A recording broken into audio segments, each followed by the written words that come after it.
Hey guys, Petko here. I want to talk about the buffs that we got several days ago. I already made a video about it. We pretty much got buffed around 5-ish%. Also, could be a bit less, could be a bit more, depends on the build you're playing. Farsi against Stormbringer. To iterate, wanted to kind of give you a quick update on what's happening. Has our rotation change or secondary stats or build, etc. So it's gonna be like a quick video, okay? Kind of like a FAQ. First and foremost, build. Has your build changed in M+? Absolutely not. You still play the same thing as always. Again, I made a guide on how to play El Shaman. You guys can check it out, in the previous video. But pretty much this is an optional talent. You can either play Hero to Fury. That hasn't changed. You can also play 2 minutes against 3 minutes. That hasn't changed. I've seen people ask me all the time, do you play 2 minutes? Do you play 3 minutes? Bold builds are viable. Whatever playstyle you like, go for it. Now, there are some keys in, depending on the key level, where 2 minutes can perform better than 3 minutes and vice versa. This decision can also influence based on if you have a PI or not. If you have, for example, Priority Trinket syncs very well with First Ascendant, House of Cards syncs better with the 3 minutes because you can use it on cooldown pretty much, and so forth. Bold builds are pretty much fine. In the regards to secondary stats, nothing really has changed here. As you can see, Master is still main stat, followed by Haste and Crit, then Verse. There's no, any specific number of stats you want to follow for. I personally currently am sitting around 19-ish K mastery, and the rest have spread to haste, and obviously as much haste as I can without sacrificing mastery. The rest leftovers go to crit overs. Some people avoid versatility. I don't think verse is that bad, especially if you play high level keys. However, obviously haste and mastery are both objectively better. We're still early into the season, so it's kind of a luxury to play around secondary stats, but once we get late into the season and get the best gear, yes, you will be likely experiencing some changes in the secondary stats, specifically probably heavy mastery ones. Okay, so that's pretty much about everything. Let's talk about now rotation. How's your rotation change with the buffs? Now, the answer is no, but there are several different things that I like to do. For example, to keep on pumping a better single target. I'm gonna show you several examples on screen, so you guys bear with me. Okay, so let me just out it for this game. I'm gonna show you a vote of yesterday, kind of like a plus what is this, plus 16 rookery. I'm gonna first show you in AoE how I cycle things around, and then I'm gonna show you on pure single target. Okay, so obviously by far the most popular thing you're gonna do as shaman or in general as any class is play AoE. Most of the dungeons consist of AoE pools. So I'm gonna show you on the AoE here. Specifically talking about the 4-piece, and I know that 4-piece hasn't changed at all, but just kind of give you a quick FAQ because people ask me all the time, hey, do I play different when I have my 4-piece? I'm going to show you what I do personally. Okay, so obviously the opener is just standard, nothing has changed there, Stone Keeper, Blood Loss, etc. But now look what I do. Now before this I used to cast my Storm Ellie as first, right? But the reason why I don't cast Storm Ellie immediately here is because every time I summon my every time I cast my Ascendance, pretty much my 4-piece procs.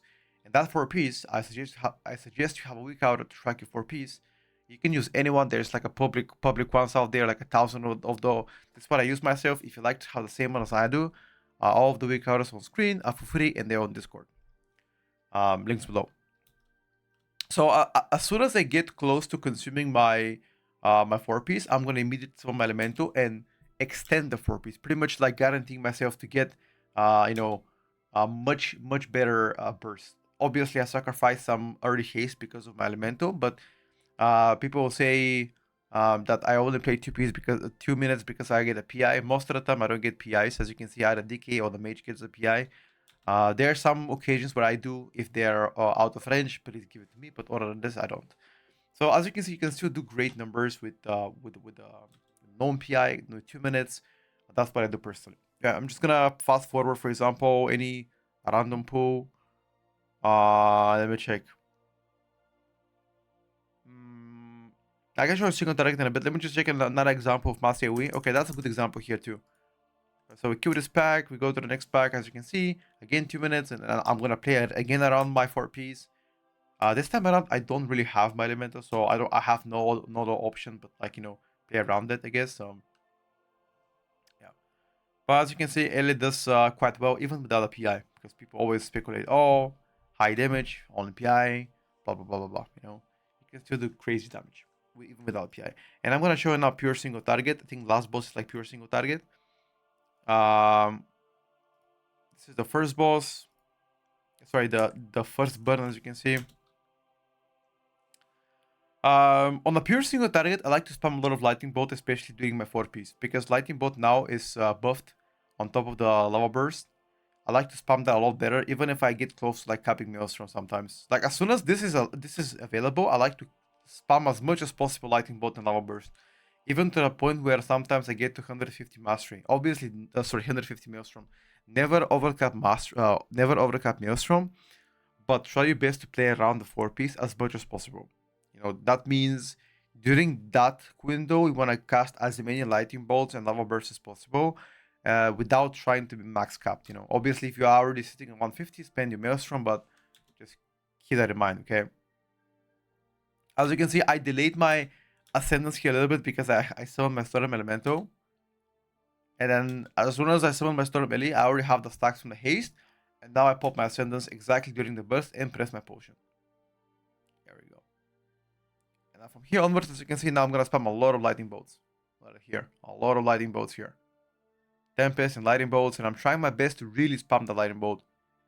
I still cycle Ice Fury, but I try to play Ice Fury in between the 4-piece procs. Preferably, I like to cast mostly lightning and lava burst during the 4-piece. Now, as soon as the 4-piece is over, then I cycle back and start casting other stuff.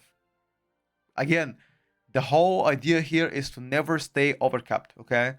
That is by far the most important thing. Never ever overcap Maelstrom, but try your best to accommodate as many as as many lightning bolts as you guys can in that window. Sustained damage in Elise now has become better.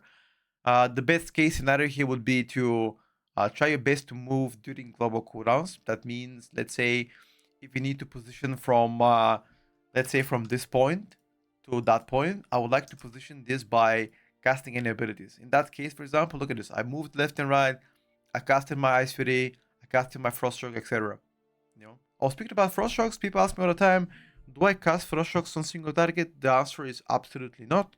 I don't prioritize Frost Strokes. However, if I have to move, let's say from left to the right, and I don't have any cooldowns and any instant procs, then obviously Frost Shock is the next best in line. Especially now after the buff, it become a little bit more lucrative. Ice Fury damage itself, never cast two at the same time. Always try to cast one Ice Fury, as you can see. One Ice Fury, consume the Fusion of Elements proc, and as soon as that is consumed, then I switch back to casting another Ice Fury. But never cast back-to-back Ice Fury without consuming the Fusion of Elements.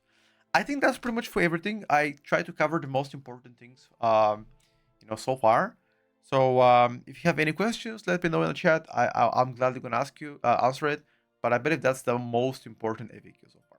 Thank you for watching the video, and I'll see you on stream. Bye for now.